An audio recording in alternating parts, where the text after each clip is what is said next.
April 14, 1865. The American Civil War had just ended.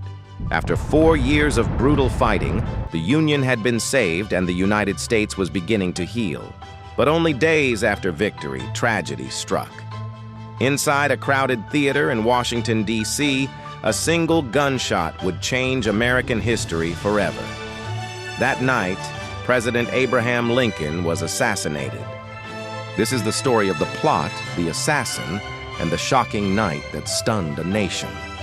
For 4 long years, the Civil War had divided the United States. Brother fought against brother. Cities burned. Entire communities were destroyed. More than 600,000 soldiers lost their lives in the deadliest conflict in American history. But in April of 1865, the war finally came to an end. Confederate General Robert E. Lee surrendered his army to Union General Ulysses S. Grant at Appomattox Courthouse in Virginia. Across the North, celebrations erupted. Church bells rang in cities, crowds filled the streets. People believed peace had finally returned. At the center of this historic moment stood President Abraham Lincoln. Lincoln had guided the nation through its darkest chapter. His leadership preserved the Union and paved the way for the end of slavery through the Emancipation Proclamation. To millions of Americans, Lincoln was a hero. But not everyone saw him that way. Among his enemies was a man named John Wilkes Booth. Booth was not an ordinary criminal. He was a famous actor. Handsome, charismatic, and widely recognized across the country, Booth came from one of America's most respected theatrical families.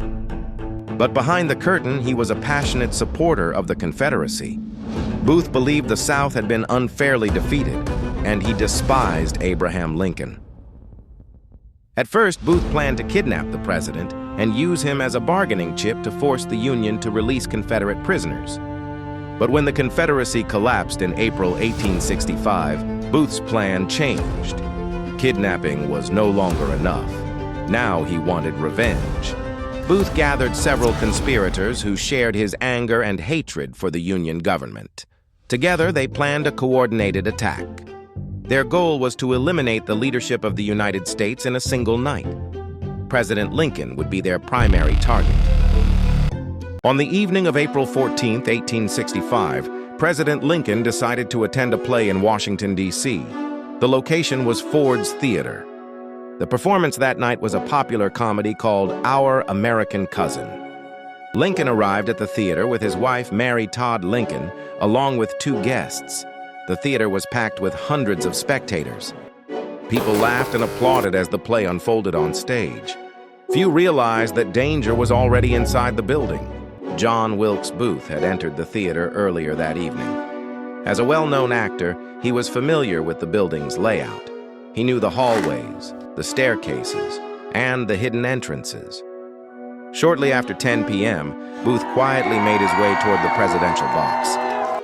Inside the box, Lincoln sat comfortably watching the play. Then Booth stepped forward. He raised a small pistol and fired a single shot. The bullet struck Abraham Lincoln in the back of the head. The president slumped forward in his chair. For a moment, the audience did not understand what had happened. Then chaos erupted. Booth quickly moved to escape. He leaped from the presidential box onto the stage below. As he landed, he reportedly shouted a Latin phrase, "Sic semper tyrannis," which means, "Thus always to tyrants." Booth then ran across the stage and disappeared into the night. Inside the theater, panic spread rapidly. Doctors rushed toward the president. Among them was a young Army surgeon named Charles Leal. Leal examined Lincoln and quickly realized the wound was fatal.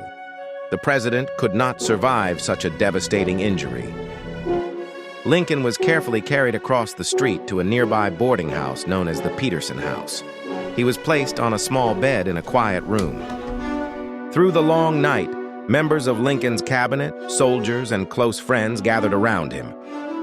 Outside, crowds filled the streets of Washington. The news spread quickly throughout the city. The president had been shot. People waited in silence, hoping for a miracle, but the damage was too severe. At 7:22 in the morning on April 15, 1865, Abraham Lincoln died. He became the first president in United States history to be assassinated. Secretary of War Edwin Stanton reportedly spoke the words that would become famous. "Now he belongs to the ages." Meanwhile, John Wilkes Booth was on the run. After escaping the theater, he fled Washington on horseback. For nearly 2 weeks, Union soldiers searched the countryside. Finally, on April 26, 1865, Booth was discovered hiding inside a barn in Virginia. When he refused to surrender, the barn was set on fire. During the confrontation, a Union soldier shot Booth. He died shortly afterward. Several of Booth's conspirators were captured, tried, and executed for their role in the assassination plot. The death of Abraham Lincoln shocked the entire nation. Only days after the Civil War had ended, the country found itself mourning the loss of its leader.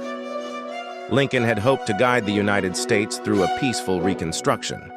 He believed the nation could heal through unity and forgiveness. But his assassination left those plans unfinished. Today, Abraham Lincoln is remembered as one of the greatest leaders in American history. His leadership preserved the Union and helped bring an end to slavery. And the tragic events at Ford's Theater remain one of the most dramatic moments in American history. A single gunshot that changed the course of a nation forever.